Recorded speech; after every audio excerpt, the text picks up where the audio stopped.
അതോടൊപ്പം തന്നെ നമ്മൾ മനസ്സിലാക്കേണ്ട ഒരു വിഷയമാണ്, ആധുനികന്മാരായ സമകാലീനരായ ഈ കാലത്ത് ജീവിച്ചുകൊണ്ടിരിക്കുന്ന പണ്ഡിതന്മാരെ എടുത്തു കഴിഞ്ഞാൽ ഒരുപാട് മഹത്തുക്കളായ പണ്ഡിതന്മാർ ഒരുപാട് ത്യാഗം സഹിച്ചുകൊണ്ടാണ് നമ്മിലേക്ക് ഈ ദീൻ എത്തിച്ചു തന്നിട്ടുള്ളത്. അതിൽ പ്രധാനപ്പെട്ട ഒരു കണ്ണിയാണ് ഷെയ്ഖ് അൽ അൽബാനി റഹിമഹുല്ലാ. ഒരുപാട് വിമർശനങ്ങൾ ഏറ്റുവാങ്ങിയ ഒരു പണ്ഡിതൻ.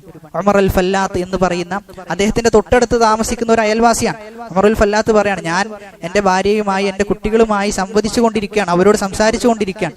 എന്നാൽ അതേ സമയത്ത് എൻ്റെ അപ്പുറത്തെ വീട്ടിലുള്ള അൽബാനി റഹിമഹുല്ലാ, ഒരു ജനലിൽ നോക്കിക്കഴിഞ്ഞാൽ അടുത്ത അൽബാനി റഹിമഹുല്ലയെ കാണാൻ പറ്റും. അദ്ദേഹം ആ സന്ദർഭത്തിൽ രാത്രിയുടെ ആ യാമത്തിലും എന്ത് ചെയ്യാണ്, പുസ്തകം എടുക്കുന്നു, പുസ്തകം വെക്കുന്നു, പുസ്തകം വായിക്കുന്നു എന്നാണ് അദ്ദേഹത്തെക്കുറിച്ച് അദ്ദേഹത്തിന്റെ അയൽവാസി പറഞ്ഞു വെക്കുന്നത്.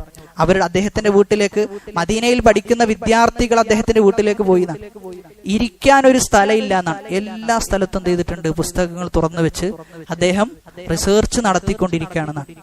അങ്ങനെ ദീന് പഠിച്ച, അതിനുവേണ്ടി പ്രയത്നിച്ച ആളുകൾ ഇന്നും നമ്മൾ ഓർക്കുന്നുണ്ട്. കാരണം ഒരുപാട് പ്രയാസങ്ങൾ ആ ദീനിന്റെ വിഷയത്തിൽ അവർ സഹിച്ചിട്ടുണ്ട് എന്നുള്ളത് കൊണ്ടാണ്. എന്നാൽ ചില അല്പജ്ഞാനികളായ ആളുകൾ, വിവരമില്ലാത്ത ചില ആളുകൾ, സ്വയം ബുദ്ധിജീവികളായി ചമയുന്ന ചില ആളുകൾ ഷെയ്ഖ് അൽബാനിയെ കുറിച്ച് വളരെ നിശിതമായി വിമർശിക്കാറുണ്ട്.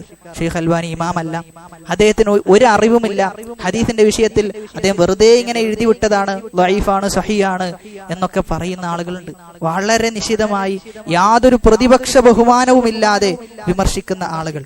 അവർ മനസ്സിലാക്കേണ്ടത് യാതൊരു നീതിയും അവരുടെ വിഷയത്തിൽ, ആ വിമർശനത്തിന്റെ വിഷയത്തിൽ അവർ കാത്തു സൂക്ഷിച്ചിട്ടില്ല എന്നാണ് അവർ മനസ്സിലാക്കേണ്ടത്. ഇമാം അൽബാനി റഹ്മഹുള്ളയുടെ ജീവിതം പരിശോധിച്ചു കഴിഞ്ഞാൽ ഒരിക്കലും അങ്ങനെയുള്ള വിമർശനം ആർക്കും ഉന്നയിക്കാൻ സാധിക്കുകയില്ല എന്നത് തീർച്ചയാണ്. കാരണം അദ്ദേഹത്തിന്റെ കൂടെ ജീവിച്ച സമകാലീനരായ പണ്ഡിതന്മാർ, ഷെയ്ഖ് ഇബ്നു ബാസ് റഹിമഹുള്ളയെ പോലുള്ള, ഇബ്നു ഉസൈമീൻ റഹിമഹുള്ളയെ പോലുള്ള ഇവരൊക്കെ തസ്കിയത്ത് നൽകിയ, ഹദീസിൽ ഇമാമാണ് എന്ന് എടുത്തു പറഞ്ഞ ആളാണ് ഷെയ്ഖ് അൽബാനി റഹിമഹുള്ള. അതുകൊണ്ട് തന്നെ ആര് തന്നെ അദ്ദേഹത്തെ വിമർശിക്കാൻ വേണ്ടി മുന്നോട്ട് വന്നാലും, അത് ഇനി എത്ര തന്നെ വലിയ ആളായാലും, അവിടെയൊക്കെ മനസ്സിലാക്കേണ്ടത് ഒരുപാട് ആളുകൾ ഫേസ്ബുക്കിലൊക്കെ ഇതിന്റെ ഇടയ്ക്ക് നമുക്ക് കാണാൻ പറ്റും, വിവരമില്ലാത്ത സ്വയം ബുദ്ധിജീവികളായി ചമയുന്ന ചില ആളുകളൊക്കെ ഷെയ്ഖ് അൽബാനിയെ താറടിക്കുന്ന, ഷെയ്ഖ് അൽബാനിക്ക് ഇൽമില്ല എന്നൊക്കെ പറയുന്ന ഒരുപാട് ആളുകൾ നമുക്ക് കാണാൻ പറ്റും. എന്നാൽ ഈ വിമർശിക്കുന്ന ആളുകളുടെ അവസ്ഥ നമ്മൾ പരിശോധിച്ചു കഴിഞ്ഞാലോ, യാതൊരു നിലപാടും ജീവിതത്തിൽ ഇല്ലാത്ത ആളുകളായിരിക്കും ഈ വിമർശകന്മാർ.